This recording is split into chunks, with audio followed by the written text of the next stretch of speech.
네, 여러분 안녕하세요. 오늘은 제가 지난 영상에 이어서 말해볼까 하다가 제가 왜 캐나다로 대학원을 오게 됐는지 이제 그런 부분들을 소개하면서 저에 대한 이야기도 좀 하고 해보려고 해요.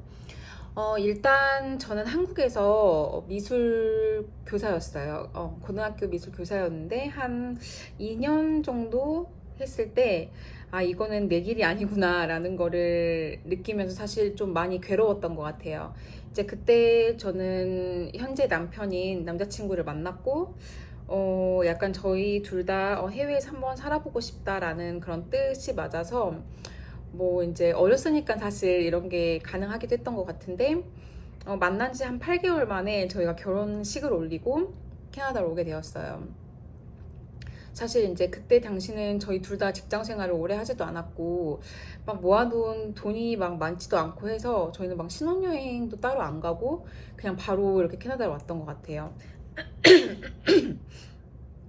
근데 사실 캐나다를 한 1, 2년 살아보자 하고 왔는데 갑자기 코비드가 터지면서 본의 아니게 약간 눌러앉게 됐고, 뭐 그때는 이제 막 왔다 갔다 하는 게 워낙 힘들었잖아요. 그래서 이제 눌러앉게 됐는데, 그때 이제 뭐 직장들은 다 리모트로 바뀌면서 사실 은퇴자가 엄청 많아졌어요. 뭐 조기 은퇴도 너무 많아지고, 그러다가 저희는 이제 약간 좀 정말 타이밍이 너무 잘 맞아가지고 직장도 저희가 원하는 직장을 얻게 되고, 또 이제 저희 같은 경우는 영주권도 토론토에서 이제 딸 수 있게 됐어요.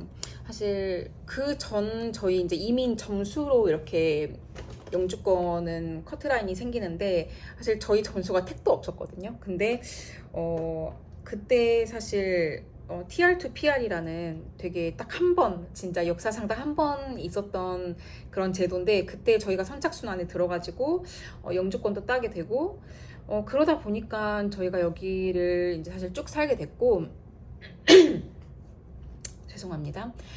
이제 한 8년 차 된 것 같아요. 이미 온 지 8년 차 됐고, 저 같은 경우는 그때 당시에 직장을 어떻게 잡았냐면, 사실 학교에서 강의를 하기 시작했어요. 그러면서 이제 강의 시간이 늘게 되고, 어떤 포지션에 대한 어떤 책임감도 더 늘어나게 되면서, 고민을 하게 되더라고요. 내가 과연 이 직장을 얼마나 이렇게 다닐 수 있을까라는 생각도 들면서, 뭐 패culty 모임 이런 거나 뭐 학교 행사를 할 때 이제 제가 해야 될 역할이 많아지다 보니까 약간 자신감이 좀 떨어지더라고요. 사실 애들 수업하고 하는 거는 이제 그동안 너무 많이 해왔기 때문에 뭐 너무 어렵다 막 이런 건 없었는데, 패culty 모임 할 때 뭔가 내가 좀 자신감이 없구나라는 걸 느꼈고, 그 자신감이 사실 어떻게 말하면은 약간 영어나 어떤 전문 용어를 제가 모른다는 그런 것들에서 왔던 것 같아요. 그래서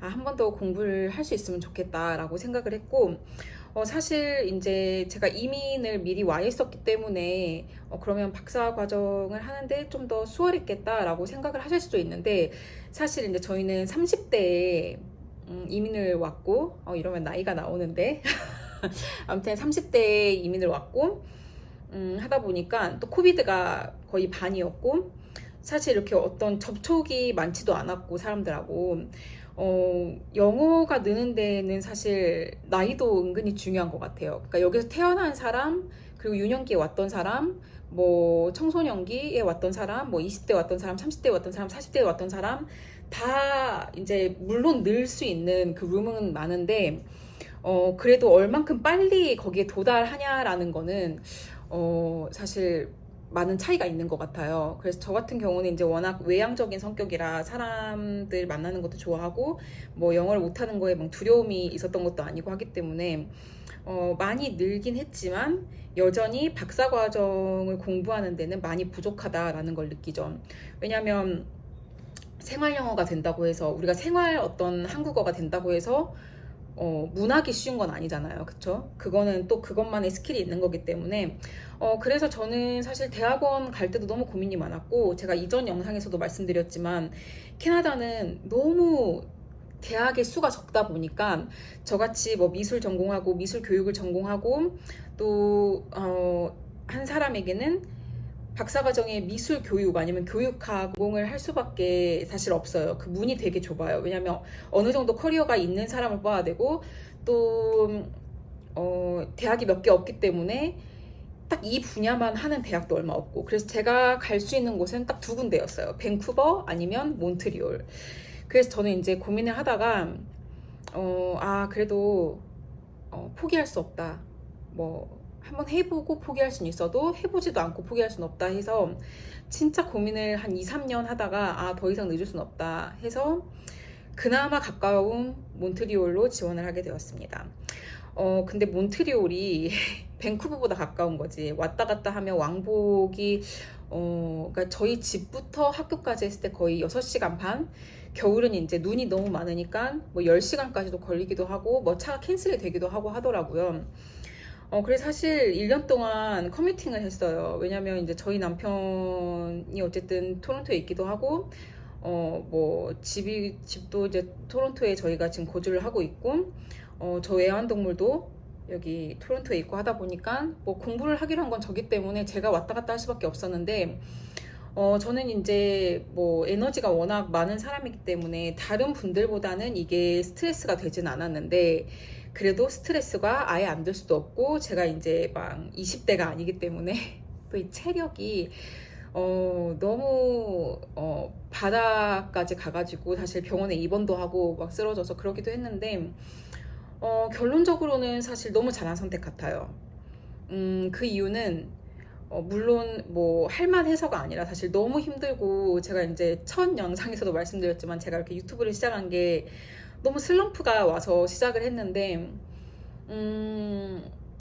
물론 이 슬럼프가 때에 따라 힘들기도 하고 정말 제 영혼을 갉아먹는 일이 되기도 했지만 만약에 안 해봤다면 평생 후회했을 것 같은 느낌을 할 것 같아요. 그래서 저는 사실 지금 마음을 약간 어떤 식으로 바꿨냐면 졸업 못해도 된다. 그냥 할 수 있는 날까지 하자. 뭐 할 수 있는 학기도 아니고 할 수 있는 날까지 하자라는 마음으로 지금 하고 있고, 사실 이왕 제가 갔으니까 또 커뮤팅을 이렇게 멀리 정말 애써서 하는 만큼 학교에서 할 수 있는 거는 저는 솔직히 또 다 해야 된다라고 생각을 했기 때문에 뭐 장학금 지원할 수 있는 거 다 했고, 또 왜냐면 저 같은 경우는 학비가 이렇게 제외되는 그 장학금 학교에서 받긴 했어도 뭐 생활비, 그리고 저는 이제 몬트리올 가면 뭐 며칠 안 있다고 하더라도 그 렌팅 피가 계속 들잖아요.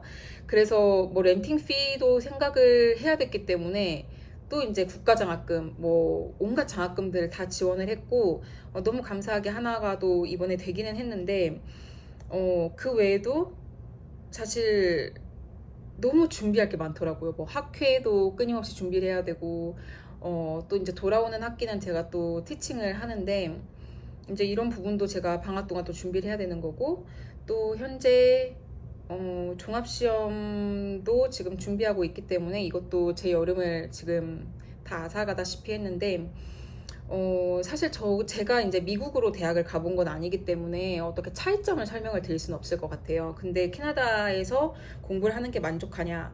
저는 굉장히 만족하는 것 같아요. 학교가 별로 없긴 하지만 정말 그 말은 그 교수님들이 정말 공부가 좋아서 하신 분들 있잖아요. 연구가 너무 좋아서 하신 분들, 그리고 정말 꾸준하고 정말 최선을 다해서 하실 뿐더러 정말 전문성도 있기 때문에 또 학생에 대한 그런 이건 또 제가 봤을 때는 지도 교수님 바이 지도 교수님일 수도 있는데, 저희 지도 교수님 같은 경우는 제가 입학하기 전부터 한 1년간 막 드래프트를 봐주시고 하셨기 때문에 전 사실 여러모로 여기서 하길 참 잘했다, 정말 뭐 거리가 먼 거 빼고는 정말 하길 잘했다라는 생각이 들고, 사실 여기 장학금 제도가 워낙 훌륭하기 때문에 하실 수 있으면 정말 뭐 미국으로 가기에 내가 금전적으로 좀 취약하다 하면은 사실 저는 캐나다 너무너무 추천해요.